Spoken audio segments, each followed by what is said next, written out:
El señor Projarchin de Fedor Dostoyevsky.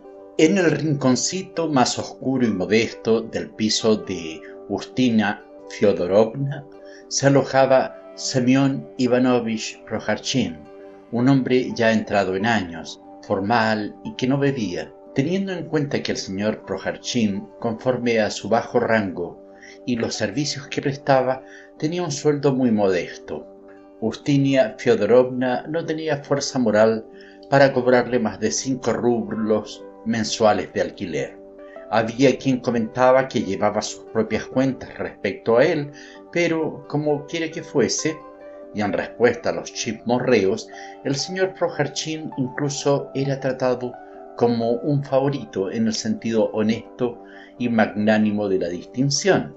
Habría que señalar que Ustina Fyodorovna, mujer respetabilísima y corpulenta, tenía debilidad por tomar carne y café, y aunque pasaba enormes sacrificios en Cuaresma, tenía en su casa unos cuantos inquilinos fijos que pagaban incluso el doble que Semyon Ivanovich, pero que en caso de que fueran poco pacíficos y se guasearan de sus quehaceres femeninos y su condición de huérfana, perderían bastante en cuanto a la buena disposición de la patrona, y si no pagaran la mensualidad, ella no solo no les dejaría vivir allí, sino que no los querría ni ver.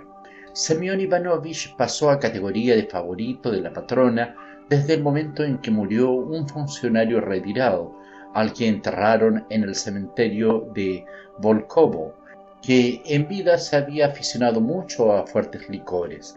Retirado del servicio, y aunque anduviera con un ojo amoratado y una sola pierna, a causa de su bravura, como decía él mismo, sabía al menos granjearse la buena disposición de Ustinia Fyodorovna, de la que sólo ella era capaz, y probablemente habría vivido aún mucho más tiempo como su gorrón y fiel cómplice, de no haberse muerto finalmente a causa de las borracheras más lamentables.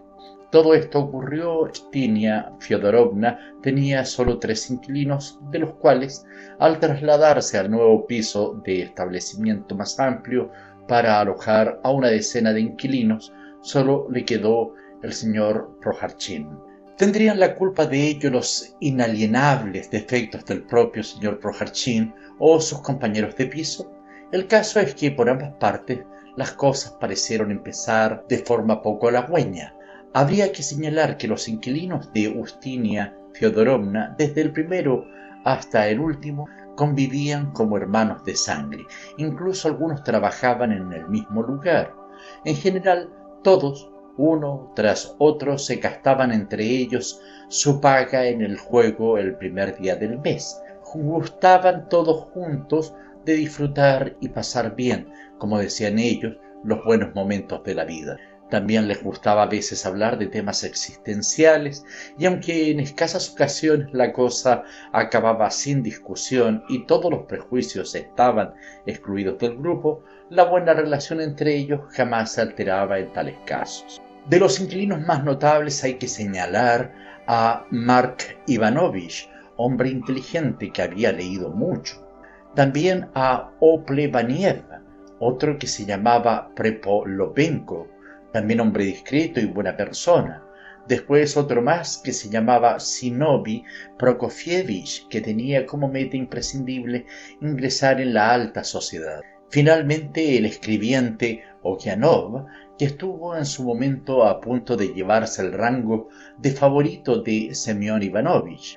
Había otro escribiente más, Subin Kantaryov, que pertenecía a los Raznochinets, y otros inquilinos más, pero ninguno de ellos consideraba a Semyon Ivanovich un compañero. Nadie, claro está, le deseaba nada malo, máxime cuando desde el principio supieron tratarle con justicia y decidieron, según palabras de Mark Ivanovich, que él, el señor Projarchin, era una persona buena y pacífica, y aunque poco sociable, en cambio era leal y no mentía, que tenía sus defectos, y si en algún momento sufría por algo, ello no sería más que a causa de su falta de imaginación. Por si fuera poco, el señor Prohartchin jamás pudo impresionar a nadie positivamente, cosa de la que a los demás les gustaba burlarse. Sin embargo, tampoco le perjudicaba su mal aspecto físico. En efecto, Mark Ivanovich, siendo persona inteligente, se declaró formalmente defensor de Semyon Ivanovich, alegando con soltura y con estilo maravillosamente florido que Prohartchin era un hombre maduro y serio, que hacía tiempo había dejado atrás su época de elegías, y de ese modo, si Semyon Ivanovich era incapaz de convivir con la gente, de ello solo él tenía la culpa.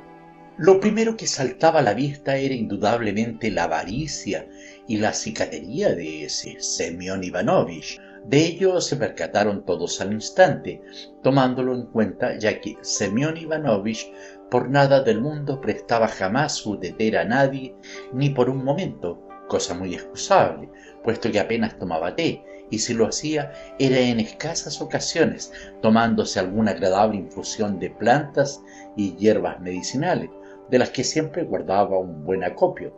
Además, sus hábitos alimenticios tampoco se parecían en nada a los de los demás inquilinos.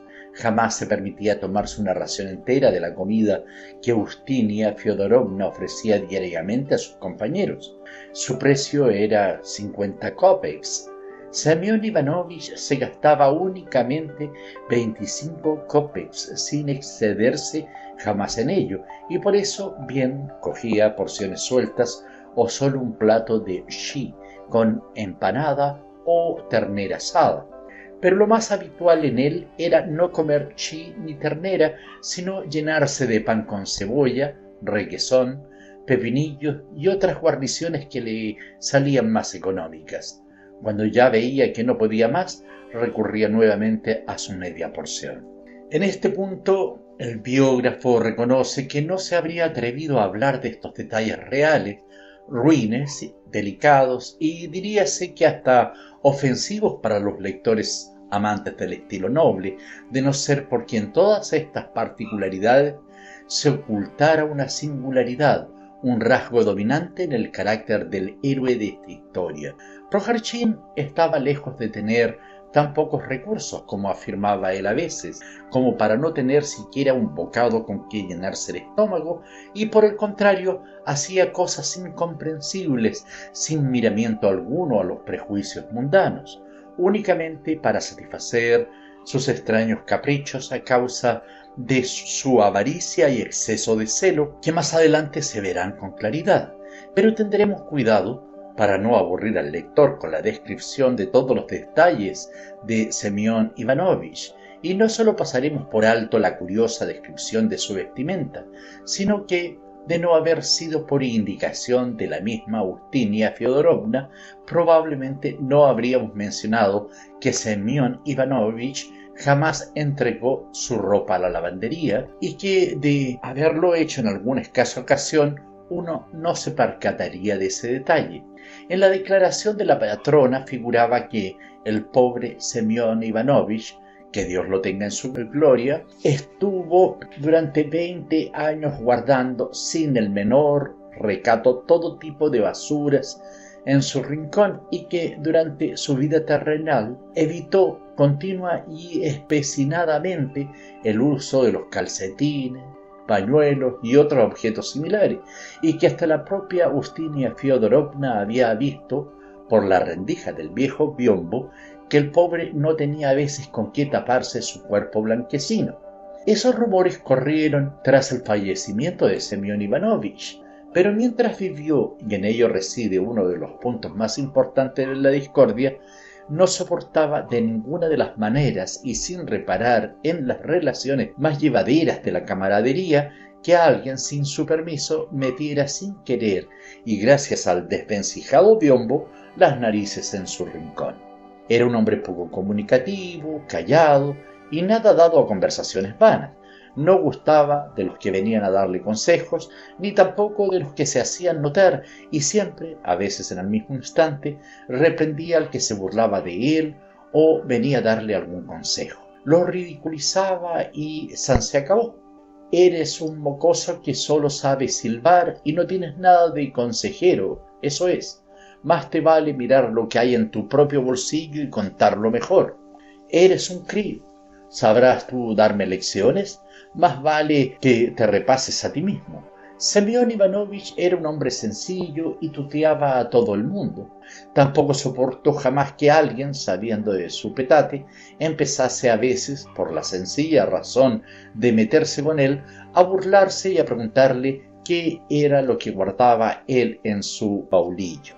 Semyon Ivanovich tenía un baulillo. Ese baúl lo tenía él debajo de su cama, guardándolo como oro en paño, y todos sabían que en su interior no había nada aparte de trapos viejos, 2 o 3 pares de botas en mal estado y en general todo tipo de trastos antiguos e inservibles.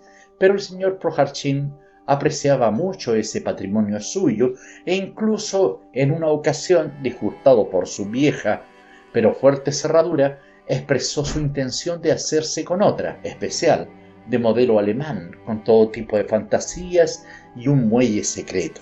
Pero cuando un día Zinovy Prokofyevich, a causa de su necedad, expresó la idea indecorosa y tosca de que probablemente Semyon Ivanovich escondiera y acumulara en su baúl para sus herederos todo cuanto encontraba a su alrededor, los que estaban presentes se quedaron de una pieza por las extraordinarias consecuencias que tuvieron las palabras de Zinovy Prokofyevich.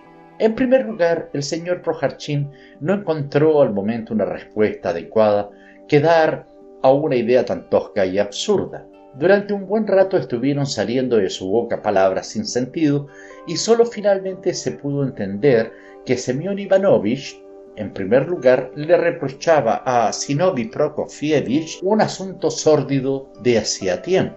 Después descifraron que, al parecer, Semyon Ivanovich predecía que Zinovy Prokofyevich por nada del mundo entraría en la alta sociedad y que el sastre al que le debía dinero le correría irremediablemente a palos porque ese crío llevaba mucho tiempo sin pagarle. «Eres un mocoso», añadió Semyon Ivanovich. «Quieres pertenecer a los abanderados de los húsares, pero no vas a entrar, ya lo verás. Y en cuanto los jefes se enteren de todo, mocoso, te cogerán y te meterán a escribiente. ¿Cómo lo oyes, mequetrefe?»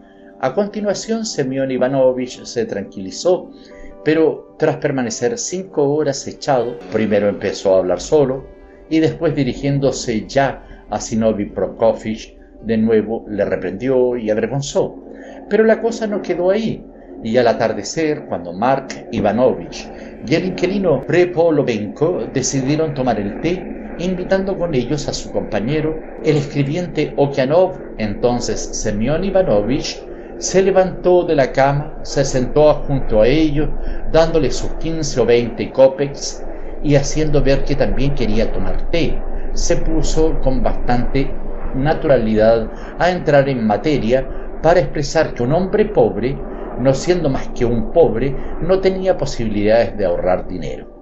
Llegado a este punto, el señor Projarchin incluso confesó, porque venía al caso, que él era pobre y que llevaba ya 3 días pensando en pedirle un rublo a un impresentable y que ahora ya no se lo pediría para que no fuera por ahí diciendo que tenía un sueldo que no le llegaba ni para comer, y finalmente que el pobre de él, tal y como lo veían, enviaba 5 rublos cada mes a su cuñada de Tier, y que de no enviárselos ésta se moriría de hambre, y si esto sucediera, él podría ya comprarse ropa nueva. Y así estuvo hablando largo y tendido Semyon Ivanovich sobre el hombre pobre, sobre los rublos, sobre la cuñada, repitiendo lo mismo para impresionar a los que le escuchaban, pero finalmente se trastabilló del todo, se quedó callado y pasado 3 días, cuando ya nadie pensaba meterse con él y se habían olvidado de todo, el señor Projarchin soltó como coletilla algo parecido a que, cuando Zinovy Prokofyevich entrara en los húsares, al grosero de él le cortarían una pierna en la guerra y se la sustituirían por una de madera, y vendría entonces Zinovy Prokofyevich y le pediría un pedazo de pan y que él no se lo daría y ni siquiera lo miraría al muy presuntuoso y que allá él con su suerte. Todo esto, como era de esperar, resultó extraordinariamente gracioso a la vez que divertido. Sin pensarlo mucho, todos los inquilinos de la patrona se unieron para posteriores pesquisas y simplemente por curiosidad decidieron acorralar definitivamente a Semyon Ivanovich, y puesto que al señor Projarchin últimamente, o mejor dicho, desde el momento en que empezó a vivir en compañía, le dio por sacarle gusto a enterarse de todo y curiosear lo que hacía por alguna causa desconocida. Las hostilidades empezaron a aumentar por ambas partes sin dificultades ni preámbulo, como si surgieran espontáneamente y por sí solas. Para sobrellevar aquella situación diplomáticamente, Semyon Ivanovich se reservaba una forma suya de proceder especial, bastante pícara y además demasiado alambicada, que en parte ya conoce el lector. A la hora de tomar el té, se levantaba de la cama y si veía que algunos se disponían a tomarlo en grupo, se les acercaba como una persona discreta, inteligente y cariñosa, y les daba sus 20 kopecks, haciéndoles saber que quería participar y tomar té. Llegados a este punto, los jóvenes empezaban a hacerse señas entre sí con guiños y tras dar su conformidad a la participación de Semyon Ivanovich, sacaban alguna conversación seria y formal. A continuación, alguno de ellos se ponía a contar, como si tal cosa, diferentes tipos de novedades, la mayoría de las veces inciertas y absolutamente falsas, como por ejemplo que uno de ellos había oído hoy, como su excelencia le había dicho al mismísimo Demid Vasilievich, que opinaba que los funcionarios casados valían más que los solteros y que ascendían antes de rango, ya que hasta los más pacíficos adquirían con la vida conyugal bastantes cualidades, y que por ello el narrador, para destacar y alcanzar el rango, tenía prisa por contraer matrimonio lo antes posible con una tal Febronia Prokofievna.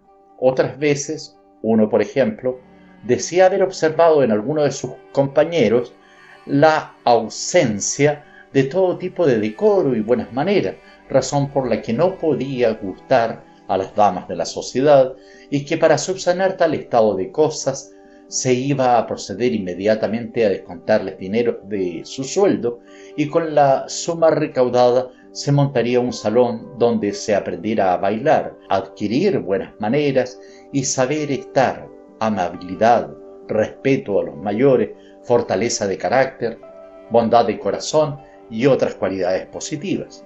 De pronto se ponían a decir que algunos funcionarios, comenzando por los más antiguos, para hacerse inmediatamente más cultos, debían examinarse de todas las asignaturas y que de este modo, añadía el narrador, saldrían a relucir bastantes cosas y que a muchos de los caballeros no les quedaría más remedio que poner sus cartas boca arriba. En resumidas cuentas, se contaban allí miles de disparates de ese tipo.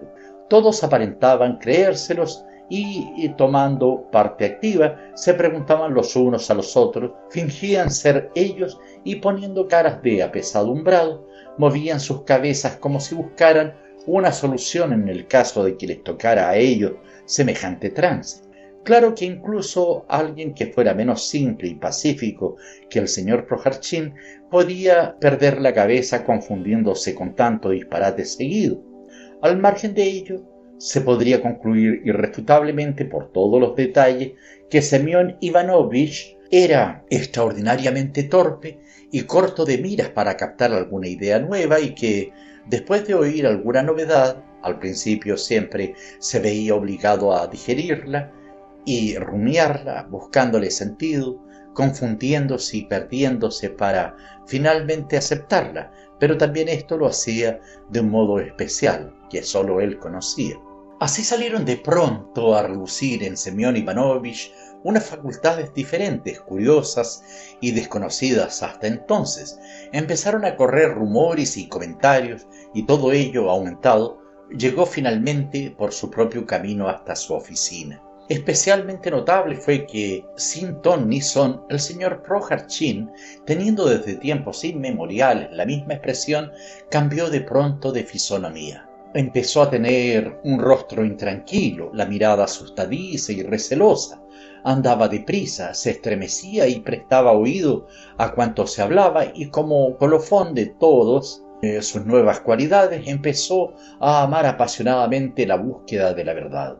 Su amor a la verdad lo condujo finalmente a que en un par de ocasiones se arriesgara, de entre una decena de noticias recibidas durante el día, a buscar la verdadera, dirigiéndose a Demid Vasilievich.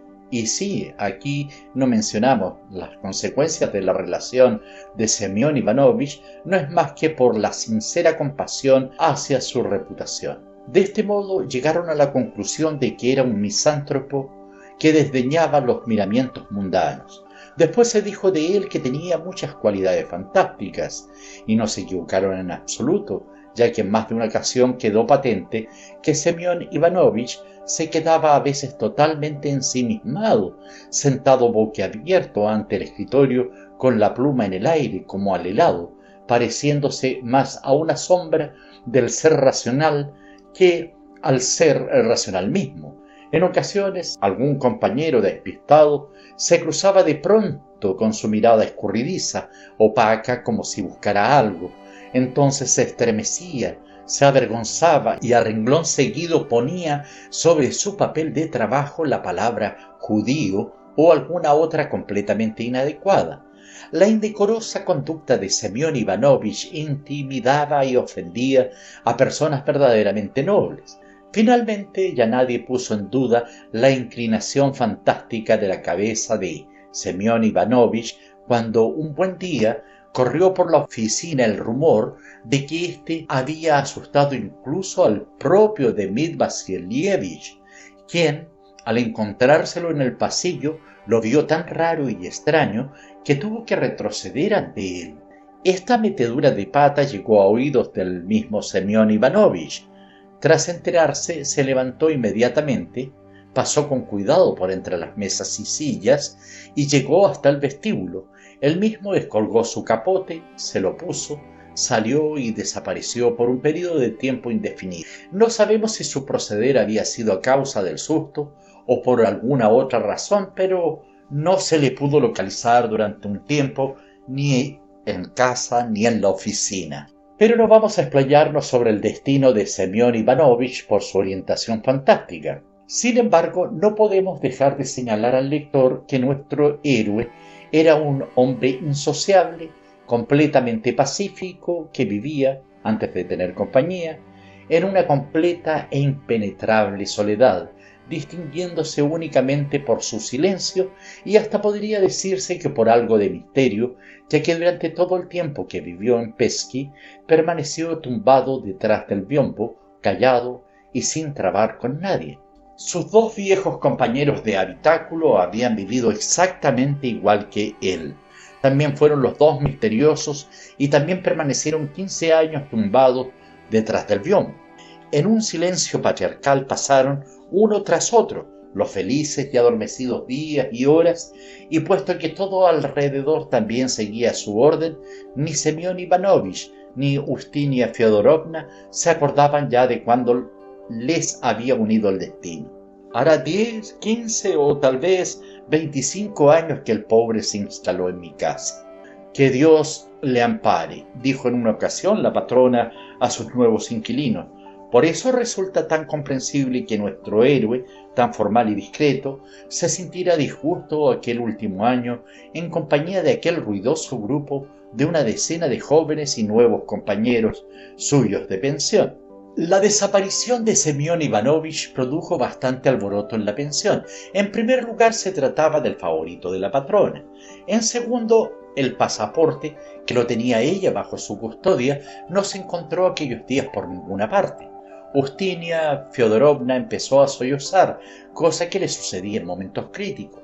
Llevaba justo 2 días sin dejar en paz a los demás inquilinos, diciéndoles que lo habían acorralado como a un polluelo y que aquellos malvados que le gastaban bromas y se burlaban de él le habían arruinado la vida. Al tercer día los echó a todos a buscar al fugitivo hasta encontrarlo, vivo o muerto. Por la tarde vino el primer escribiente Sud Bin diciendo que había seguido sus pasos y que vio al fugitivo en el mercado de Tolcuchi y en otros lugares por los que también le siguió, que estuvo cerca de él, pero que no se atrevió a hablarle, que había estado junto a él durante un incendio cuando ardía una casa en la callejuela de Kripoy.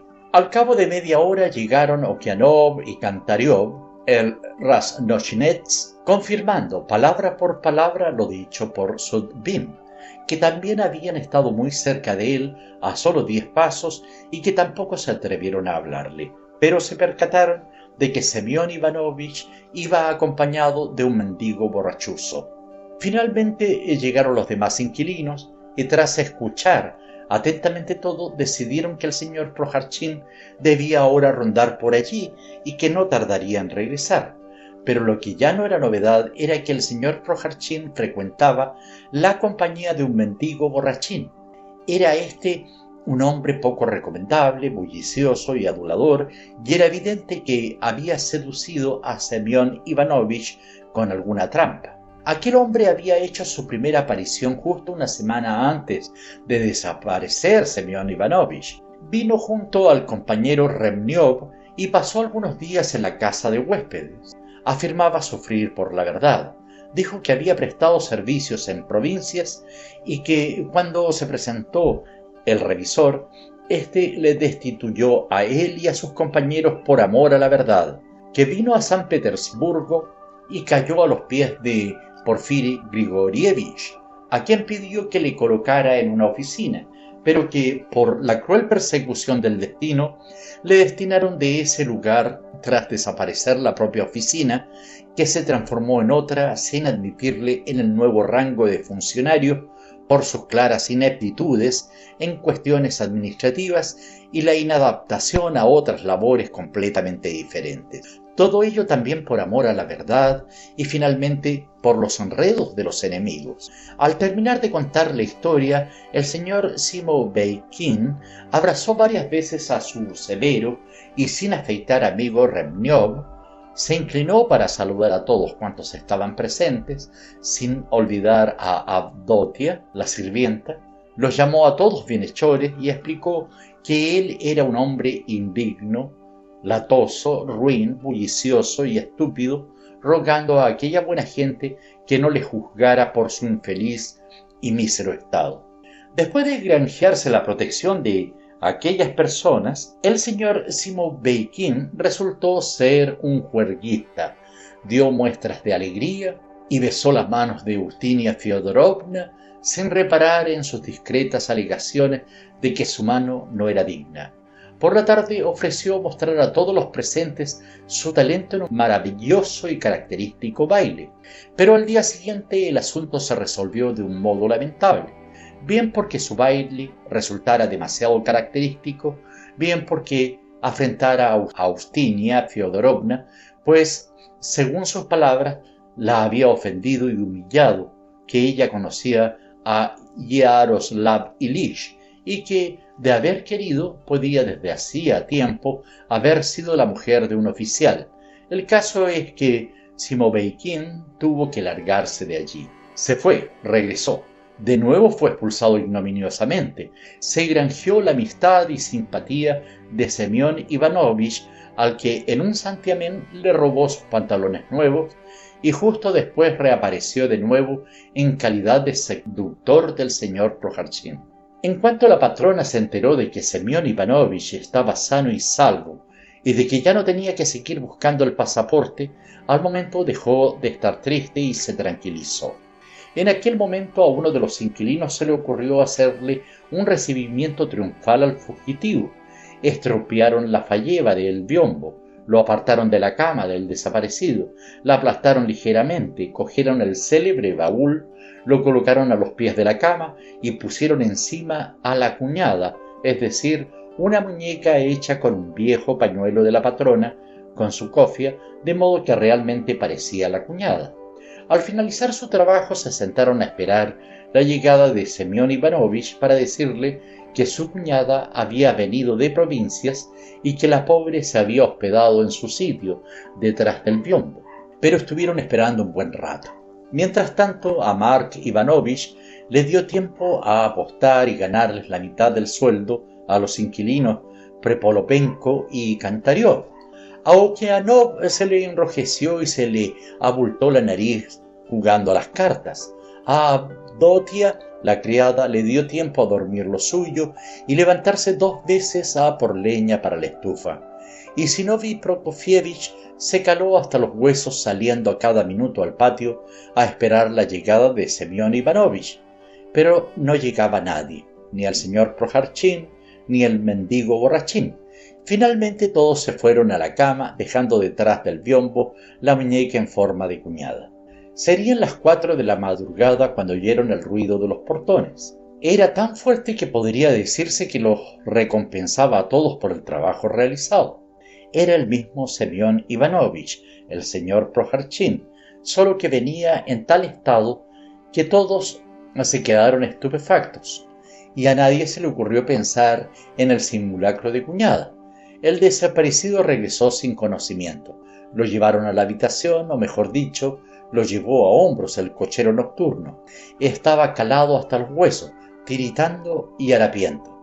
Al preguntarle la patrona al cochero dónde se había emborrachado, éste le respondió que no estaba borracho y que no había tomado ni gota, sino que verdaderamente le debió de dar un síncope o un pasmo.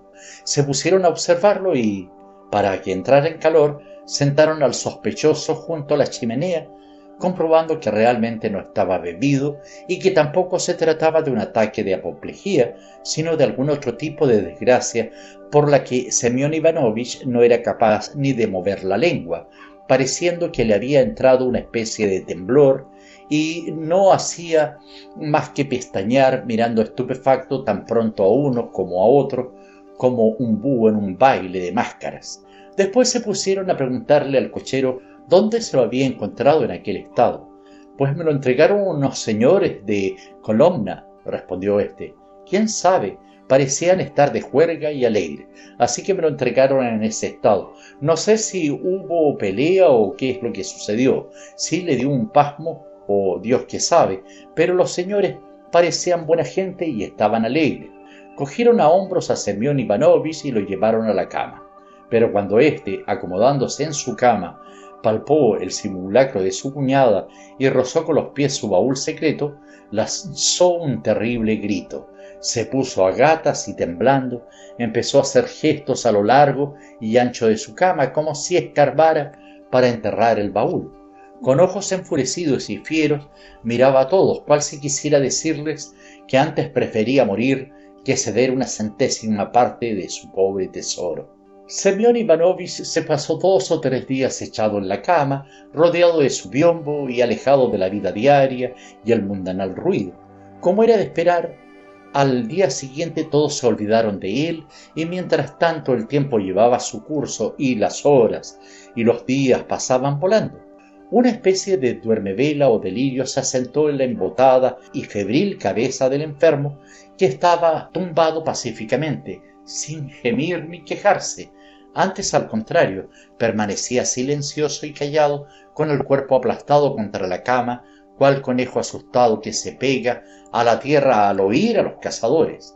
A veces un largo y melancólico silencio se adueñaba del piso, señal de que los huéspedes se habían ido a trabajar y el recién despierto Semyon Ivanovich podía estar distrayendo su abatimiento a gusto, escuchando el cercano ruido de la cocina donde trasteaba la patrona, así como el rítmico golpeteo de las desgastadas zapatillas de Avdotia, la criada, que andaba gimiendo y quejándose mientras recogía, poniendo orden en los rincones de la casa.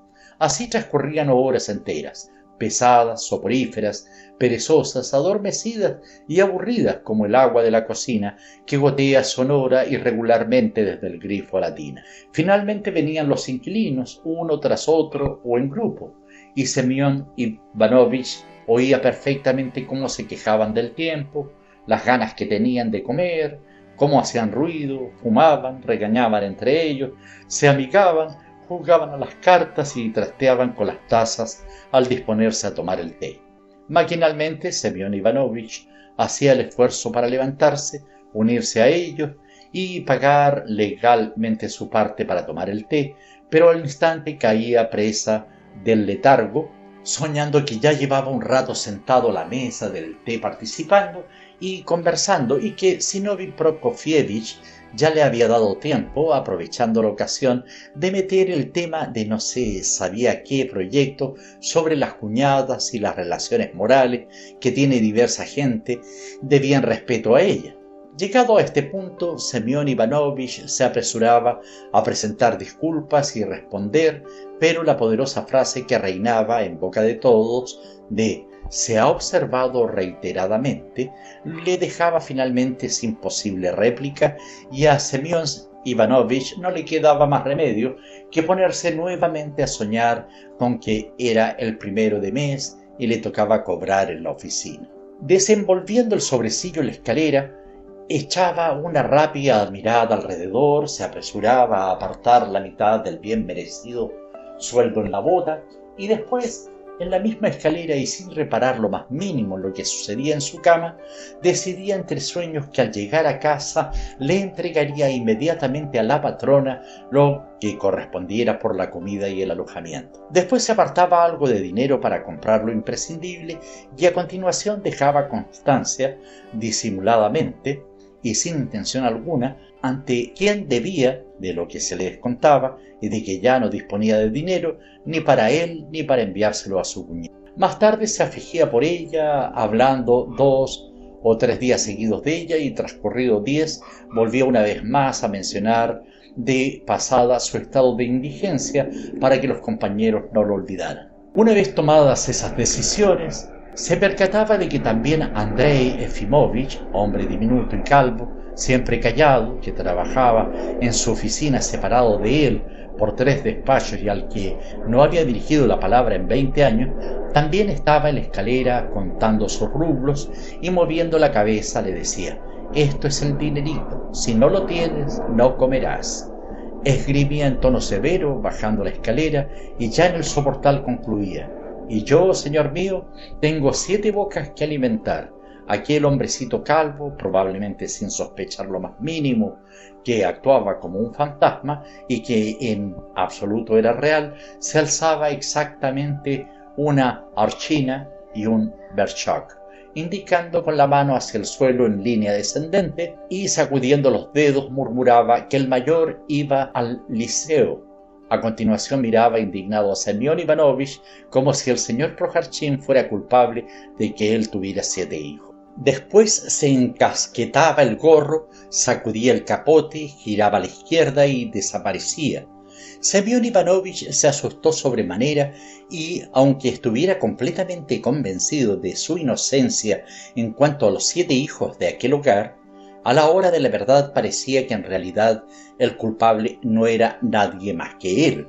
Amedrentado quería salir corriendo, pues se imaginaba que el señor calvo se daba la vuelta, le alcanzaba, forcejeaba con él, queriendo quitarle todo el sueldo, basándose en los 7 hijos que tenía y negando decididamente toda posible relación de Semyon Ivanovich con cualquier cuñada suya. El señor Prokharchin corría y corría hasta perder el aliento.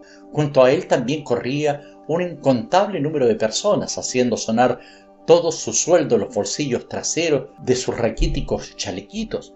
Finalmente todo el mundo se echaba a correr, y al sonar las sirenas de los bomberos, oleadas enteras de gente lo sacaban prácticamente a hombros al mismo lugar del incendio donde estuvo la última vez junto al mendigo borrachín. Este es decir, el señor Simoveikin, que ya estaba allí, encontraba a Semyon Ivanovich, se agitaba extremadamente, lo cogía de la mano y lo introducía en la más espesa muchedumbre. Al igual que ocurriera la otra vez, alrededor de ellos bramaba y sonaba la enorme masa de gente inundando el malecón de la calle Fontanka entre ambos puentes, las calles adyacentes y sus callejuelas. Igual que sucediera en otra ocasión, el gentío arrastraba a Semyon Ivanovich junto con el borrachín hasta llevarlos detrás de una valla donde los apretujaban cual garrapatas en el enorme patio lleno de leña, curiosos venidos de todos los lados del mercado de Tolkuchi, de las casas de los alrededores, de los bares y de las tabernas. Semyon Ivanovich lo veía todo igual que cuando sucedió, sintiéndolo también del mismo modo. En aquel torbellino del delirio y fiebre empezaron a refulgir diferentes rostros extraños. Recordaba alguno de ellos. Uno era aquel mismo caballero extraordinariamente grande que medía una sachena de estatura y unos bigotes inmensos, que durante el fuego se encontraba detrás de Semyon Ivanovich y que le animaba desde atrás cuando nuestro héroe entusiasmado daba patadas al suelo, queriendo aplaudir el trabajo de los bomberos, pues lo veía perfectamente desde el lugar en que se situaba. Otro era aquel mismo joven vigoroso del que nuestro héroe recibió un puñetazo que le lanzó la otra valla, cuando ya se disponía a pasar por encima de él, probablemente para salvar a alguien. También refulgió ante sus ojos la figura del anciano con cara de padecer hemorroides y que llevaba una vieja bata con algún cordón que hacía de cinturón, que se había ausentado antes de estallar el fuego para ir a la tienda a comprar pan tostado y tabaco para su inquilino, y que ahora, con una frasca de leche y una botella de 3/4 de vodka en la mano, se abría paso para llegar a su casa, donde ardían su mujer, su hija y 30 rublos escondidos en un rincón debajo de un colchón de plumas. Pero la que se le presentaba con más claridad al señor Projarchin era aquella pobre e infeliz mujer con la que ya había soñado en más de una ocasión durante su enfermedad. Se le presentaba tal y como la había visto entonces, con unas viejas alpargatas, una muleta, un atillo a la espalda y vestida de harapos. Gritaba más alto que los bomberos y la gente agitaba la muleta y las manos diciendo que sus propios hijos la habían echado de algún sitio y que además había perdido también 2 monedas de 5 kopecks. Los hijos y las monedas y los hijos estaban presentes en su discurso en un profundo sinsentido que todos dejaron por imposible de descifrar después de muchos esfuerzos por entenderla. Pero la mujer no se aplacaba y continuaba gritando, gimiendo, moviendo las manos, haciendo caso omiso del fuego hacia el que la condujo el gentío, así como la muchedumbre humana que se encontraba alrededor. Tampoco prestaba atención a las desgracias ajenas ni a los tizones y las chispas que pululaban en torno a la gente que permanecía allí de pie. Finalmente el señor Projarchin sintió que el pánico se apoderaba de él. Veía con claridad que todo aquello no surgía del azar y que no pasaría sin dejar rastro. Y realmente en aquel mismo lugar, cerca de él, se encontraba un campesino de cabello y barba rubios con una pelliza harapienta y sin abrochar, que se encaramaba sobre la leña y empezaba a azuzar a la gente contra Semyon Ivanovich. La muchedumbre se hacía cada vez más numerosa y el mushik era un cochero al que hacía 5 años lo había engañado él bochornosamente para no pagarle, escabulléndose por entre los portones de un pasaje y corriendo a todo correr, levantando tanto los talones como si pisara descalzo una plancha incandescente. El desesperado señor Projarchin quería hablar y gritar, pero no le salía la voz. Sentía que la enfurecida multitud lo rodeaba como una serpiente, apretándole y asfixiándole. Hizo un esfuerzo sobrehumano y se despertó. Pero al abrir los ojos vio que todo estaba en llamas, que su rincón y su biombo ardían, así como todo el piso, incluida Ustinia Fyodorovna y todos sus inquilinos. Veía arder su cama, su almohada, su manta, su baúl y finalmente su valiosísimo colchón. Semyon Ivanovich se levantó, se agarró al colchón y salió corriendo llevándoselo consigo. Pero al entrar nuestro héroe en la habitación de la patrona sin pedir permiso y descalzo y en paños menores, tal y como estaba, lo agarraron, lo redujeron y se lo llevaron nuevamente detrás del biombo, que en absoluto estaba en llamas, más bien lo estaba la propia cabeza de Semyon Ivanovich, para meterlo en la cama, donde depositaron al señor Projarchin del mismo modo que un organillero harapiento, severo y sin afeitar, coloca en el fondo de la caja a su polichinela después de armar bastante alboroto, repartiendo golpes a diestro y siniestro, y de haber vendido su alma al diablo, y que termina por fin su existencia hasta una nueva actuación, metido en el baúl junto al diablo, los moros, el payaso, Catalina y su feliz amante, el Ispravnik. Inmediatamente todos los inquilinos, del más joven al mayor, rodearon en un corrillo la cama de Semyon Ivanovich, observando al enfermo con rostros expectantes. Enseguida volvió en sí, pero por pudor o algún otro motivo, empezó de pronto a tirar con todas sus fuerzas de la manta para cubrirse con ella, o probablemente para esconderse de todas las miradas que lo contemplaban. Finalmente, Mark Ivanovich fue el primero en romper el silencio y, como hombre inteligente que era, en tono sosegado y cariñoso, empezó a decir que a Semyon Ivanovich le vendría bien tranquilizarse del todo, que resultaba desagradable y vergonzoso ponerse enfermo, que eso solo lo hacían los niños pequeños y que era menester restablecerse para después incorporarse al servicio. Mark Ivanovich terminó su discurso gastando una broma, diciendo que a los enfermos no les correspondía cobrar el sueldo íntegro y que, según estaba informado, tratándose de un nivel o grado modesto, una situación similar a la suya no podía realmente resultarle beneficiosa. En una palabra, todos se interesaban por el destino de Semyon Ivanovich, sintiéndolo verdaderamente. Pero él, con incomprensible grosería, seguía en cama, callado, tirando cada vez más obstinadamente de la manta para taparse. Sin embargo, Mark Ivanovich no se dio por vencido y se dirigió a Semyon Ivanovich haciéndose nuevamente el duro, en tono cariñoso, a sabiendas de que así es como había de comportarse uno con un enfermo. Pero Semyon Ivanovich se hizo el desentendido, bien al contrario, rugió muy desconfiado algo entre dientes, lanzando miradas hostiles y moviendo los ojos de derecha a izquierda como si deseara pulverizarlos a todos hasta convertirlos en ceniza. Llegados a este punto, Mark Ivanovich ya no pudo más y viendo que Semyon Ivanovich sencillamente se había empecinado en ponerse terco, ofendido y completamente enfadado, le dijo claramente y ya sin dulzura ni circunloquios que ya era hora de levantarse, que ya estaba bien de estar tumbado dando vueltas de un lado a otro, que era absurdo, indecoroso y ofensivo que un hombre se pasara día y noche gritando sobre fuegos, cuñadas, borrachillos, candados, baúles y no se sabe qué más cosas, y que si Semyon Ivanovich no quería dormir, al menos no molestara a los demás, y que finalmente hiciera el favor de tener todo aquello en cuenta. El discurso tuvo su efecto, ya que Semyon Ivanovich se dio inmediatamente la vuelta hacia el orador y le espetó con firmeza, aunque todavía con voz débil y ronca: «Tú, mocoso, cállate.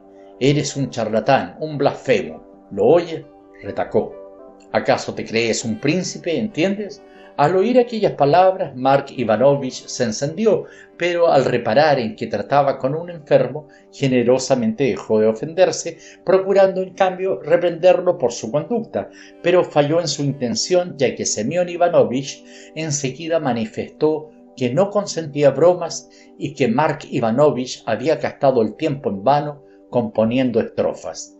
Se hizo un silencio que duró un par de minutos.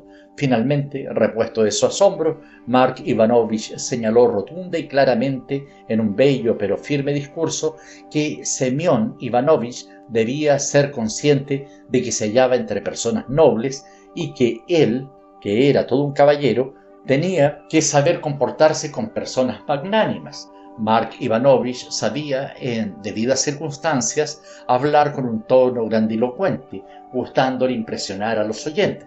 Por su parte, Semyon Ivanovich, probablemente a causa de su largo silencio, hablaba y se comportaba entrecortadamente, y cuando tenía que decir una frase larga, a medida que se adentraba en ella, parecía que cada palabra daba lugar a otra nueva, esta última a otra, y así sucesivamente, de modo que la boca se le llenaba de palabras que no venían al caso, sucediéndose finalmente en el más pintoresco desorden. He aquí porque Semyon Ivanovich, siendo inteligente, de vez en cuando decía cosas terriblemente absurdas como estas: «Mientes, fortachón», mocoso juerguista, en cuanto te hagas con un poco de dinero irás a pedir limosna, si eres un libre pensador, un depravado. Allí va eso, bardo. ¿Todavía está usted delirando, Semyon Ivanovich? ¿Qué dices? Respondió Semyon Ivanovich. Delira un necio, un borrachín, un perro, mientras que un sabio se debe a causas nobles. ¿Lo oyes? No tienes ni idea, eres un depravado, sabiondo, pareces un libro escrito, y el día que menos te lo esperes empezarás a arder sin percatarte de que te arde la cabeza. Eso es, has oído lo que quiero decirte. Sí, pero ¿cómo dice Semyon Ivanovich que empezará a arderme la cabeza? Sin que Mark Ivanovich terminara de hablar, todos se habían dado cuenta de que Semyon Ivanovich aún no estaba cuerdo y seguía delirando, pero la patrona no pudo por menos que señalar que la casa de la callejuela de Krivoy se prendió fuego por culpa de una chica calva, que allí vivía una chica pelona que encendió una vela y prendió toda la despensa, pero que esto no le ocurriría a ella y que todos sus rincones estarían a salvo. Pero Semyon Ivanovich, exclamó fuera de sí Zinovy Prokofyevich, interrumpiendo la patrona. Semyon Ivanovich, hay que ver cómo es usted. ¿Acaso se cree que le están gastando bromas? ¿Que le hablan de su cuñada o de los exámenes de baile? ¿Es eso lo que usted cree? Pues ahora escúcheme usted, respondió nuestro héroe, incorporándose en la cama, sacando fuerzas de flaqueza y enojándose con los que se compadecían de él. ¿Quién es el payaso? Tú eres un payaso, el perro lo es, hombre bufón, pero yo no haré payasadas porque tú me lo ordenes. ¿Lo oyes, mocoso? No soy tu criado. Llegado a este punto, Semyon Ivanovich quiso decir algo más, pero cayó desfallecido en la cama. Todos cuantos lo rodeaban se quedaron perplejos y boquiabiertos, como si se dieran cuenta de lo que le sucedía a Semyon Ivanovich, sin saber qué hacer. De repente se oyó chirriar la puerta de la cocina y el compañero del señor Prokharchin, el borrachín señor Zimoveykin, introdujo tímidamente su cabeza dentro, olfateando cuidadosamente el lugar, tal y como acostumbraba. Parecían estarle esperando. Todos a una le hicieron señas para que entrara deprisa y Zimoveykin, todo ufano y sin quitarse el capote, entró rápidamente, decidido a abrirse paso para llegar a la cama de Semyon Ivanovich. Era visible que Zimoveykin había pasado la noche en vela y con grandes dificultades. En la parte derecha de la cara llevaba un esparadrapo. Tenía los ojos hinchados y llorosos por una infección. La chaqueta y el abrigo estaban totalmente rotos y además todo el lado izquierdo de su ropa parecía absurdamente salpicado del barro de algún charco. Bajo el brazo llevaba el violín de alguien para venderlo en alguna parte. Al parecer no se equivocaron haciéndole entrar para prestar ayuda, pues en cuanto supo de lo que se trataba, se dirigió al pícaro de Semyon Ivanovich y con el aire de superioridad de alguien que sabe de lo que se está tratando, le dijo: ¿Qué ocurre, Senka? Vamos, levántate. ¿Qué haces, Senka? Vamos, Prokharchin, con lo sabio que eres, entra en razón. Si sigues fingiendo te sacaré de la cama rastras. No finjas. Aquel breve pero convincente discurso asombró a los presentes, máxime cuando se dieron cuenta de que Semyon Ivanovich, al oír aquello y ver delante de él aquel rostro, se azoró hasta tal punto, quedándose tan turbado y avergonzado, que entre dientes y a media voz apenas pudo susurrar una expresión precisa. Tú, desgraciado, lárgate de aquí, dijo. Eres un infeliz, un ladrón. ¿Lo oyes? ¿Lo entiendes? Eres un rufián, señorito, un gandul. No, hermano, respondió extendiendo las sílabas Zimoveykin, conservando el ánimo templado. No estás obrando bien, hermano. Si eres un sabio, Prokharchin, ¿cómo te corresponde? Continuó Zimoveykin, parodiando ligeramente a Semyon Ivanovich y mirando satisfecho alrededor. No te hagas al pícaro, resígnate, Senia, pues de lo contrario lo desvelaré todo, querido hermano, lo contaré todo, ¿comprendes? Pareció que Semyon Ivanovich lo había comprendido totalmente, pues se estremeció al concluir el discurso y empezó rápidamente y con aspecto completamente perdido a mirar alrededor. Satisfecho por el efecto producido, el señor Zimoveykin quiso continuar, pero Mark Ivanovich se adelantó a él y, tras esperar a que Semyon Ivanovich se apaciguara y se quedara absolutamente tranquilo, estuvo un buen rato sugiriéndole al inquieto señor Prokharchin que alimentar ideas semejantes como las que tenía ahora en la cabeza, en primer lugar, no daba resultado y en segundo lugar, incluso podía ser perjudicial. Finalmente concluyó que no solo resultaba contraproducente, sino completamente inmoral, y la razón de ello residía en que Semyon Ivanovich los cautivaba a todos dando con ello un mal ejemplo. De semejante discurso todos esperaban unas consecuencias más juiciosas. Además, Semyon Ivanovich estaba ahora apaciguado del todo y respondía con mesura. Comenzó una discreta discusión. Todos se dirigían a él en tono fraternal, informándose de la razón que le había asustado tanto. Semyon Ivanovich respondía, pero lo hacía alegóricamente. Le replicaban, pero Semyon Ivanovich contestaba. Unos y otros volvieron a tomar la palabra y después todos, desde el más joven al mayor, se metieron en la conversación, ya que la discusión comenzó a girar de pronto en torno a un asunto tan divertido y extraño que decididamente no sabían cómo expresarlo. Finalmente la discusión llegó hasta lo insospechado y ello los condujo a los gritos a las lágrimas, y Mark Ivanovich, con espumarajos en la boca, se apartó hacia un lado diciendo que hasta aquel momento no había conocido semejante persona. Oplevaniev escupió, Okianov se agitó, a Sinov y Prokofievich se le humedecieron los ojos, mientras que Ustinia Fyodorovna se puso a sollozar desesperadamente diciendo que se le iba un inquilino, que había perdido el juicio, que se moría joven y sin pasaporte y que a ella, que era huérfana, la marearían.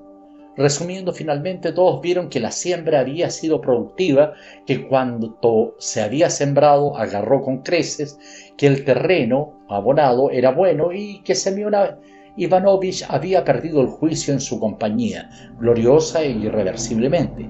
Todos quedaron en silencio al ver a Semyon Ivanovich completamente apocado, quedándose también en esta ocasión azorados los allí presentes. ¿Cómo?, exclamó Mark Ivanovich. ¿Pero de qué tiene miedo usted? ¿Por qué ha perdido la cabeza? ¿Quién piensa en usted, señor mío? ¿Acaso tiene derecho a tener miedo? ¿Quién es? ¿Qué es? Un cero, señor. Un aplastante cero, eso es. Porque a una mujer la haya atropellado en la calle un coche, ¿también a usted le va a atropellar? Que si un borrachín cualquiera no supo guardarse bien su bolsillo, ¿también a usted le va a cortar el faldón de la levita? Que si se ha quemado una casa, ¿también a usted se le quemará la cabeza? ¿Es eso, señor mío? ¿Es así? Eres un estúpido, murmuró Semyon Ivanovich. Te cortarán las narices y te la comerás con pan sin enterarte. Un retaco, pues que sea un retaco, exclamó Mark Ivanovich sin prestar atención. Bueno, pues supongamos que sea un retaco. Si no tengo que pasar un examen, ni voy a casarme, ni a aprender a bailar, no se va a hacer un agujero bajo mis pies. ¿Qué, señor mío? ¿No hay un lugar lo suficientemente ancho para usted? ¿Acaso se va a abrir el suelo bajo sus pies? ¿Y qué? ¿Acaso te lo van a preguntar? Lo cerrarán y se acabó. No. ¿Qué es lo que van a cerrar? ¿De qué habla, Pues ahí está el borrachín, al que han echado. Lo han echado porque era un borrachín, mientras que usted y yo somos personas decentes. Bueno, decentes. Mientras que ella está allí sin estar. No, pero ¿quién es ella? Pues ella, la oficina. Oficina. Pero hombre de Dios, pero si ella hace falta. La oficina, digo. Ella hace falta, ¿lo oyes? Hace falta hoy y mañana, pero pasado mañana de algún modo dejará de ser necesaria. Yo he oído. Pero entonces le pagarán a usted el sueldo de todo el año. Hay que ver lo incrédulo que es. Por antigüedad lo colocarían en otra oficina. ¿El sueldo? Si me comí todo el sueldo y vendrán los ladrones y me quitarán el dinero. Y yo que tengo una cuñada, ¿lo oyes? Una cuñada, cabeza hueca. ¿Una cuñada? Vamos, ¿es usted un hombre? Sí, soy un hombre, mientras que tú, tan instruido que pareces, eres un estúpido. ¿Lo oyes, cabeza hueca? Eres un hombre con la cabeza hueca, eso es. Yo no sigo tu broma, pero existen oficinas así, que un día están allí y al día siguiente desaparecen. Y Demid, ¿lo oyes? Demid Vasilievich dice que la oficina desaparece. Ah, Demid, un pecador, pero sí, sas, y basta, te has quedado sin puesto. A ver qué me dices a esto. Pero si usted simplemente miente o ha perdido completamente la cabeza, ¿de qué se trata? Reconózcalo, pues existe la posibilidad. No tiene por qué avergonzarse. Se le ha ido la chaveta, padrecito, Ha perdido la cabeza, se ha vuelto loco, gritaron todos alrededor, retorciéndose las manos de desesperación, mientras la patrona retenía a Mark Ivanovich para impedirle lanzarse sobre Semyon Ivanovich. Pareces un pagano, sabiondo, porfiaba Zimoveykin. Senia, si tú no te enfadas, eres agradable y amable, eres sencillo y virtuoso. ¿Lo oyes? Lo que te pasa es por exceso de virtud, mientras que yo soy un liante y un imbécil, soy un mendigo, pero aquí tienes a estos caballeros que no me desprecian, ¿lo ves? Hasta me tratan con dignidad, pues a ellos les estoy agradecido, ¿lo ves? Me inclino ante ellos hasta bien abajo, ¿lo ves? Y no hago más que cumplir con mi deber, patroncita. Y en ese momento, Zimoveykin, realmente con pedante dignidad, hizo un giro inclinándose hasta la tierra. Después de aquello, Semyon Ivanovich se dispuso a hablar de nuevo, pero en esta ocasión ya no le dejaron. Todos participaban, rogaban, aseveraban y tranquilizaban, consiguiendo incluso que Semyon Ivanovich se avergonzara y finalmente con voz debilitada les pidiera permiso para dar una explicación. Pues bien, está bien, dijo él, soy agradable y pacífico, lo oyes, y también virtuoso, leal y fiel. Hasta la última gota de mi sangre daría yo, lo oyes, mocoso, para que eso continuara en su sitio, la oficina, digo. Sí, yo soy pobre, pero en cuanto la cojan, ¿entiendes, imbécil? Y ahora calla y atiende. Cogerán también la otra, y ella, hermano, estará, y luego dejará de estar, ¿comprendes? Mientras que yo, hermano, tendré que largarme con la faltriquera a la espalda a otra parte, ¿lo oyes? ¡Senka!, aulló fuera de sí Zimoveykin, apagando en esta ocasión con su voz el alboroto que se había armado. Eres un libre pensador, ahora te denunciaré. ¿Qué eres? ¿Quién eres? ¿Acaso eres un camorrista, alma de cántaro? Al camorrista, al estúpido, lo echan a la calle sin darle el despido, ¿lo oyes? ¿Y tú qué eres? Pues eso mismo. ¿Cómo eso mismo? Pues puedes ir a hablar con él. ¿Por qué tengo que ir a hablar con él? Porque si uno es libre, libre es, mientras que si se queda en la cama, ¿qué? Como un libre pensador, Senka, eres un libre pensador. Espera, exclamó el señor Projarchin, moviendo la mano e interrumpiendo el griterío que había estallado. No estoy diciendo eso, compréndelo. Tú solo compréndelo, cabeza de chorlito. Yo soy un hombre pacífico, lo soy hoy, lo seré mañana y después dejo de serlo y puedo soltar una grosería. Se rompe la villa y ya tienes aquí al libre pensador. ¿Pero qué es lo que tiene?, rugió nuevamente Mark Ivanovich, saltando de la silla en la que se había sentado para descansar y todo excitado y fuera de sí. Se acercó a la cama, tembloroso de furia y enloquecido, para decirle: ¿pero qué es lo que tiene? ¿Es usted un borrego? ¿Ni chicha ni limonada? ¿Acaso está solo en este mundo? ¿Acaso el mundo fue creado para usted? ¿O se cree que es Napoleón? ¿Quién es? ¿Es usted Napoleón? ¿Es Napoleón o no? Respóndame, señor, ¿es Napoleón o no? Pero el señor Projarchin ya no respondió esa pregunta, y no es que le avergonzara la idea de ser Napoleón o que le intimidara semejante responsabilidad. Ya no podía discutir ni decir nada coherente. Le sobrevino una crisis de la enfermedad. Un raudal de lágrimas brotó de sus ojos pardos que centelleaban febriles. Con sus manos huesudas y enflaquecidas por la afección, se agarró su cabeza loca, se incorporó en la cama y sollozando empezó a decir que él era un hombre completamente pobre, que era desgraciado, una persona sencilla, que era estúpido y poco claro, que las buenas gentes le perdonaran, le protegieran, le defendieran, le dieran de comer y de beber y no le dejaran a su merced en la desgracia, y Dios sabe qué más cosas pudo decir Semyon Ivanovich. Diciendo esto con salvaje temor, miraba alrededor, como si esperara que de un momento a otro se le derrumbara el techo encima o que el suelo se le abriera bajo los pies. Todos sintieron lástima del pobrecillo y se les enterneció el corazón. La patrona, llorando desesperadamente y mencionando su orfandad, acostó ella misma al enfermo en la cama. Mark Ivanovich, al ver lo inútil que resultaba remover el recuerdo de Napoleón, también cayó inmediatamente en la benevolencia y se dispuso igualmente a prestar ayuda. Los demás, para a su vez hacer algo, ofrecieron una infusión de frutos del bosque, alegando que ésta arreglaba inmediatamente todos los males y que le sentaría bien al enfermo. Pero Zimoveykin se opuso, alegando que en tales casos no había nada mejor que una buena taza de manzanilla amarga. En cuanto a Zinovy Prokofievich, dado que era una persona de buen corazón, derramaba lágrimas, arrepentido de haber asustado con diferentes fábulas a Semyon Ivanovich, y reparando en las últimas palabras del enfermo, cuando dijo que era un hombre completamente pobre y que le alimentaran, se puso a hacer una lista de suscripciones, que en principio se limitaba a los huéspedes de la pensión. Todos suspiraban y se lamentaban, sentían lástima y angustia.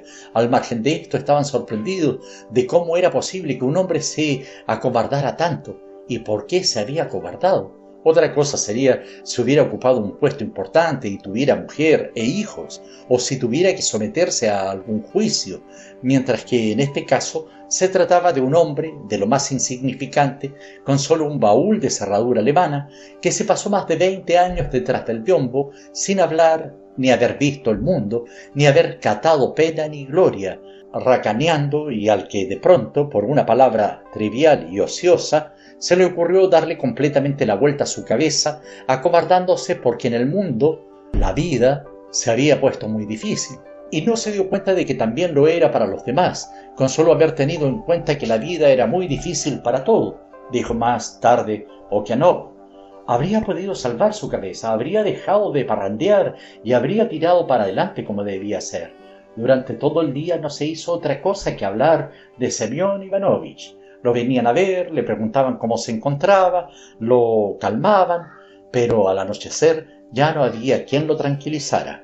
Al pobre le sobrevinieron el delirio y la fiebre. Se quedó inconsciente y ya querían ir en busca del médico. Todos los inquilinos se comprometieron a cuidar y tranquilizar a Semyon Ivanovich por turnos durante toda la noche, y en caso de que pasara cualquier cosa acordaron levantarse todos. Con esa finalidad, y para no quedarse dormidos, se pusieron a jugar a las cartas, dejando a cargo del enfermo al borrachillo, que se quedó al pie de la cama y que llevaba todo el día deambulando por los rincones y pidió pasar la noche allí.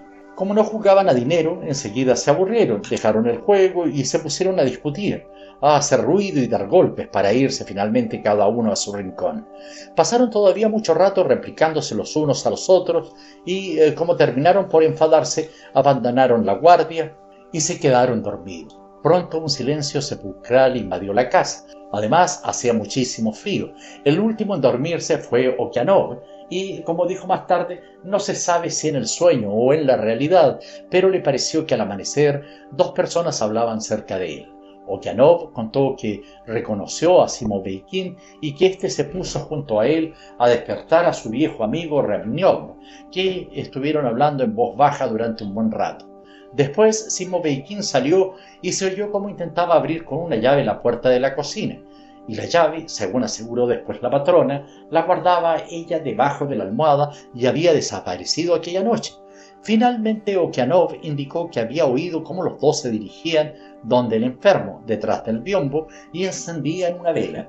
Dijo que no recordaba nada más y que después se quedó dormido. Se despertó después, cuando todos los inquilinos se hubieron levantado de golpe de sus camas, porque detrás del biombo se oyó un grito tan estridente como para resucitar un muerto, y en ese momento a muchos les dio la impresión de que de pronto se había apagado la vela. Se armó el alboroto y se quedaron todos desconcertados. Se pusieron a gritar a cual más, pero en aquel momento detrás del biombo se armó mucha bulla, griterío y pelea. Cuando encendieron la luz vieron que Zimoveykin y Remniov estaban peleando, que se hacían reproches y regañaban. Cuando orientaron la luz hacia ellos, uno gritó: «No he sido yo, sino el bandido ese», y el otro, concretamente Zimoveykin, replicó: «No me toques, no tengo la culpa, estoy dispuesto a jurarlo». Ninguno de los 2 tenía aspecto humano, pero en un primer momento la situación no era como para reparar en ellos. El enfermo no estaba en su cama detrás del biombo. Al instante separaron a los que se peleaban, los apartaron y vieron que el señor Projarchin estaba tumbado debajo de la cama, al parecer completamente inconsciente.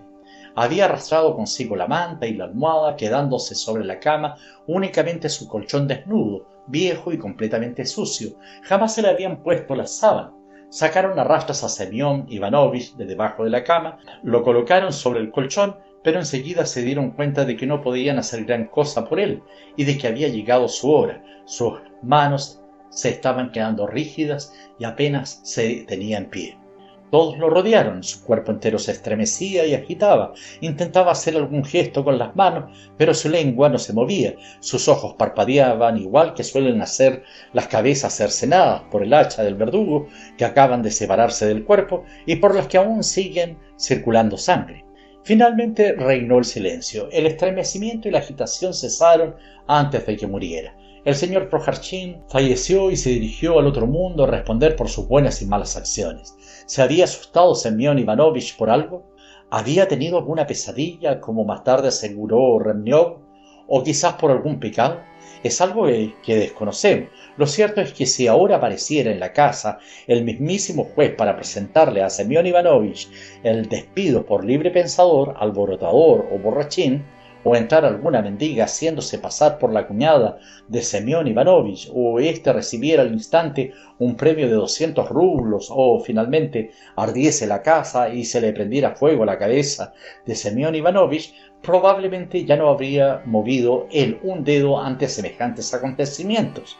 Pero mientras se iba el primer momento del estupor, mientras los presentes pudieron hacerse con las palabras y se entregaron al alboroto, a las suposiciones, dudas y exclamaciones, mientras Ustinia Fyodorovna arrastraba de debajo de la cama el baúl y revolvía a toda prisa debajo de la almohada, debajo del colchón e incluso en las botas de Semyon Ivanovich, mientras declaraban Remniov y Simoveikin, el inquilino Okianov, que hasta entonces era el que menos luces tenía, el más pacífico y tranquilo de los inquilinos, recobró de pronto toda la fortaleza de su espíritu y tuvo un golpe de talento.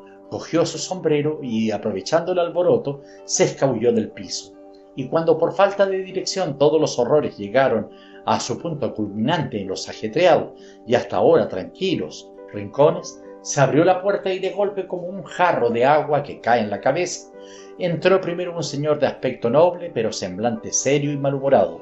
Detrás de él caminaba Yaroslav Ilich, y a continuación su cabildo y la tropa correspondiente. Después, algo confuso, iba el señor Okianov.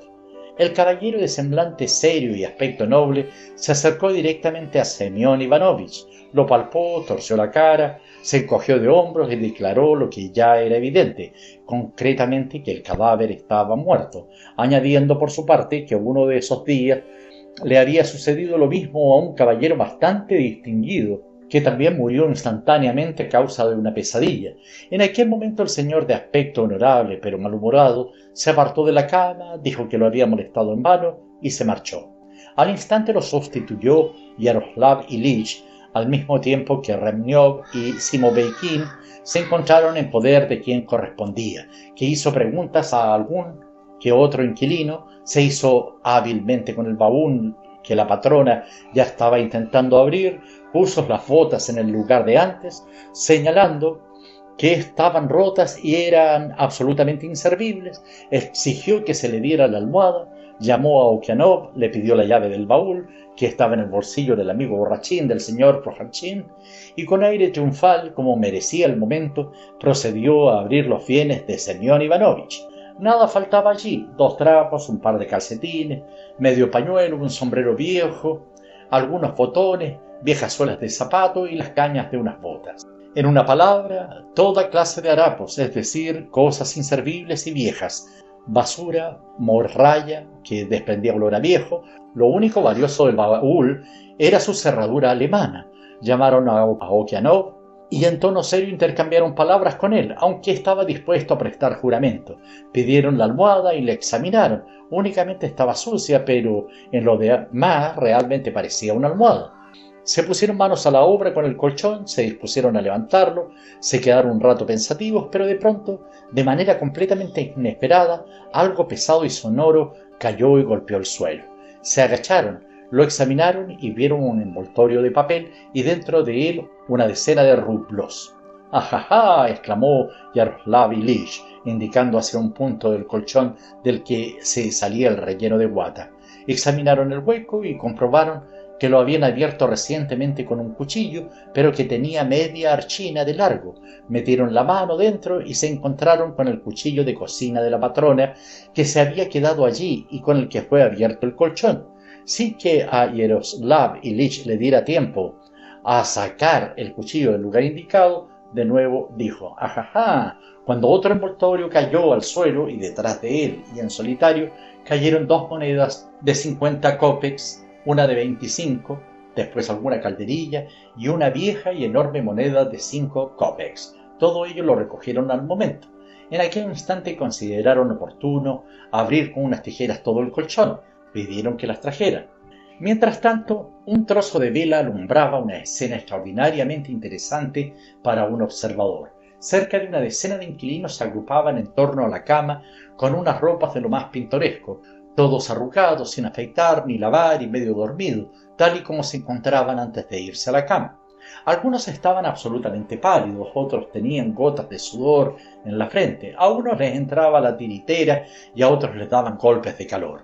La patrona, completamente embobada, permanecía de pie en silencio, con las manos cruzadas y esperando algún milagro por parte de Yaroslav Ilich. Desde encima de la estufa, con miradas curiosas y asustadas, se asomaban Avdotia, la criada, y las gatas favoritas de la patrona. Alrededor yacían los pedazos del biombo roto. El baúl abierto mostraba un poco noble interior. En el suelo estaban tiradas la manta y la almohada, con trozos de guata sacadas del colchón, y finalmente, sobre la mesa de madera de 3 patas, fue creciendo paulatinamente el brillante montón de plata y todo tipo de monedas. El único que conservaba completamente su indiferencia era Semyon Ivanovich, que estaba tumbado tranquilamente sobre la cama y en absoluto parecía presentir su ruina.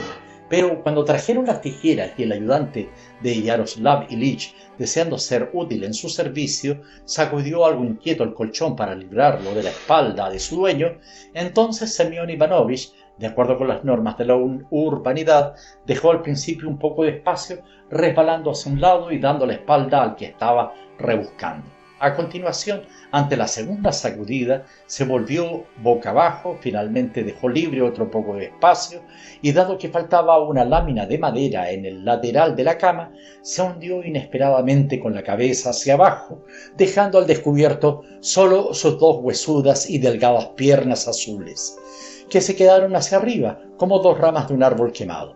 Puesto que el señor Projarchin, ya por segunda vez en la mañana, se asomó debajo de la cama, enseguida suscitó la sospecha y algunos de los inquilinos, encabezados por Zinovy Prokofyevich, se metieron debajo con intención de comprobar si allí no había algo secreto. Pero los curiosos chocaron sus frentes inútilmente y puesto que Yaroslav Ilich les dio al instante una voz ordenándoles sacar a Semyon Ivanovich de aquella desagradable situación, 2 dispuestos colaboradores cogieron al inesperado capitalista, cada uno por una pierna, y lo sacaron a la luz del día, colocándolo atravesado en la cama. Mientras tanto, el relleno del colchón revoloteaba alrededor y el montón de plata crecía. Y Dios mío, nada faltaba allí: los nobles rublos, las fuertes y macizas monedas de rublo y medio, una buena moneda de 50 copecks, las monedas plebeyas de 25, algunas de 20, incluso la poco deseable y vieja morralla de 10 copecks y de 5 en plata. Todo ello estaba envuelto en sus papeles, con el orden más metódico y presentable. También había cosas inusuales: un par de fichas no se sabe de qué tipo, una moneda de Napoleón, otra desconocida y muy poco vista, algunos rublos también muy antiguos, monedas desgastadas y picadas de los tiempos de Elisabetta, monedas alemanas de la época de Pedro I el Grande y de Catalina, también monedas poco corrientes, unos antiguos 15 copecks perforados para ser usados como pendientes, completamente borrados pero con el número legal en sus contrastes. Incluso había cobre, pero todo mohoso y oxidado. Encontraron un papelito de color rojo y nada más. Finalmente, al terminar la búsqueda y tras sacudir varias veces la funda del colchón y ver que ya nada hacía ruido, colocaron todo el dinero sobre la mesa y se pusieron a contar. A primera vista uno podía confundirse y calcular directamente 1.000.000 de rublos. Tan grande era el montón, pero allí no había 1.000.000, aunque salió una considerable cantidad de dinero, exactamente 2.497 rublos con 50 copecks, de modo que si se hubiera llevado a cabo la suscripción que el día anterior había propuesto Zinovy Prokofyevich, posiblemente habría ascendido justo a 2.500 rublos. Recogieron el dinero y sellaron el baúl del fallecido. Escucharon los lamentos de la patrona y le indicaron cuándo y dónde debía presentar ella el certificado de lo que le debía el fallecido huésped. Tomaron firmas a quien correspondiera, se trastabillaron en lo tocante a la cuñada, pero convencidos de que la cuñada en cierto modo era un mito, es decir, producto de la falta de imaginación de Semyon Ivanovich, lo cual reiteradamente reprochaban al difunto, abandonaron esta idea inservible y dañina que podía perjudicar el buen nombre del señor Projarchin. Y en esto terminó la cosa. Cuando se pasó el primer susto y una vez que todos se habían tranquilizado y enterado de quién era el fallecido, se quedaron callados, se apaciguaron y empezaron a mirarse los unos a los otros de un modo un tanto desconfiado. Algunos se tomaron a mal la actitud de Semyon Ivanovich y hasta se enfadaron un poco. ¡Qué capital! ¿Cómo pudo hacerlo? Mark Ivanovich, sin perder la moral, se puso a dar explicaciones de por qué se había asustado tanto, pero ya no le escuchaban. Zinovy Prokofievic estaba excesivamente pensativo. Okianov se tomó un trago, los demás se apretujaron unos contra otros y el hombre menudo, Kantariov, que se distinguía por su nariz aquilina, se marchó de casa por la tarde atando y sellando concienzudamente todos sus baulillos y atillos y explicando con frialdad a los curiosos que los tiempos que corrían eran muy duros y que le resultaba muy caro vivir allí. La patrona sollozaba sin cesar, lamentándose y maldiciendo a Semyon Ivanovich por ofender su orfandad. Le preguntó a Mark Ivanovich por qué el difunto no había ingresado su dinero en el banco y éste le respondió: «Era simple, madrecita, no tuvo imaginación para eso». «Pero si en simple le iguala a usted, madrecita», dijo Okianov. 20 años viviendo en su casa, de un capirotazo se le fue la cabeza y usted sin enterarse, guisando chi en la cocina como estaba. ¡Ay, madrecita!». «Oh, eres muy joven», respondió la patrona. «¿Qué falta hacía el banco? De haberme traído él un puñadito y haberme dicho: «Toma, Ustiniushka, aquí tienes para ti y dame de comer mientras viva». Juro ante el ícono que le habría dado de comer, de beber y le habría cuidado. Pero qué impertinente y embustero. Mira que engañara a una huérfana». De nuevo se acercaron a la cama de Semyon Ivanovich. Ahora estaba tumbado como correspondía, con mejor aspecto, aunque el mismo y único atuendo, escondiendo su rígida barbilla debajo de la corbata atada torpemente. Yacía limpio, con la ropa planchada, pero afeitado a media, pues no se encontraron navajas de afeitar entre los inquilinos. La única que había en la casa era una del año pasado que pertenecía a Zinovy Prokofievic, pero que se había vendido por buen precio en el mercado de Tolkuchi. Los demás iban al barbero. Todavía no les había dado tiempo de poner en orden las cosas. El biombo roto estaba tirado como antes y desnudando la soledad de Semyon Ivanovich parecía un emblema de aquello que la muerte arranca como un telón, desvelando todos nuestros secretos, intrigas y dilaciones. El relleno del colchón no se había recogido y se agolpaba en espesos montones esparcidos por todos lados. Ese rincón convertido inesperadamente en mortecino lo podría comparar fácilmente un poeta con el destruido nido de una laboriosa golondrina. Todo estaba destrozado y roto por la tormenta, los pajarillos y la madre, muertos y su cálida cuna de plumas y algodón esparcida en derredor. Por otra parte, Semyon Ivanovich parecía ahora un viejo egoísta y un ladrón de gorriones. Ahora estaba en silencio como si estuviera agazapado sin ser el culpable, como si no hubiera sido él quien había engañado y burlado a toda la buena gente de la forma más innoble y sin ápice de conciencia y vergüenza. Ahora ya no escuchaba los sollozos y llantos de su ofendida y huérfana patrona. Antes, al contrario, asemejándose a un capitalista experimentado que ni en la tumba quiere perder un minuto de su actividad, parecía estar ahora completamente entregado a algunos cálculos especulativos. Su semblante reflejaba algún pensamiento profundo y los labios estaban apretados con un aire tan significativo como jamás se habría podido sospechar de él estando en vida. Parecía más inteligente, su ojo derecho estaba pícaramente cerrado. Parecía que Semyon Ivanovich quería decir algo, comunicar algo extraordinariamente importante, explicarse lo antes posible sin perder el tiempo, antes de que surgiera algo y ya no se supiera, y realmente parecía estar diciendo: ¿qué? ¿Dejas ya de llorar, estúpida? No lloriquees, ¿lo oyes, madrecita? Ve a dormir, es decir, que ya he muerto, ahora ya no hace falta, a que bien se está tumbado. Pero si yo, oye, no te estoy hablando de eso, Tú, madrecita, eres una estúpida, ¿lo entiendes? Ahora estoy muerto. Parece mentira que haya sucedido, y sin embargo pasó. Pero, ¿qué ocurriría si no me hubiera muerto y me levantara? ¿Me oye? ¿Qué harías entonces? ¿Eh?